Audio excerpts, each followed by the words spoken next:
Mensur Ajdarpašić počeo je da viče na voditelja realitija, kada mu je preneo jednu vest iz spoljašnjeg sveta.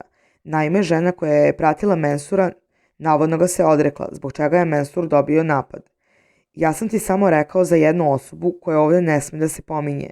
Priča je teška, ja se ne bavim tim stvarima. U životu ne bismo upleli tu ženu da ona nije insistirala. Zbog čega mešaš produkciju? Pitao je Milan. To što vi tumačite je vaša stvar. Dino je rekao jedino meni da je ona meni poslala poruku. Počeo je Mensur. Dino je demantovao da ti nemaš nikog. Žena se povukla iz svega. Za tebe više ne postoji u životu posle poziva. Ti si uvukao ove ljude u reality, govorio da rade za tebe. Nikad se nije desilo da se ovako podrška meša. Jesu krivi ljudi za ovo, rekao je Milan. Ko je to rekao? Nisam ja rekao to. Vidi, ja sam ovo ostavio iza sebe.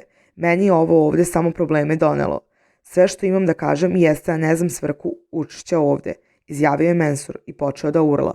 Imam problem s ljudima sa kojima sam u vrhunskom odnosu, koji su meni bitni, vikao je Mensur. Nisam ja zavisan ni od kog, rekao je Mensur, a Milan nastavio. Napolje je druga priča.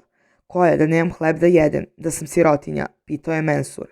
Ja to nisam rekao, kakav si bezobraznik. Sedi tamo, skloni se, više ne želim da te vidim. Ja da sam ti ovdje, 4 puta bi preskakao ogradu u Ekonomskom, odbrusio je Milan Milošević.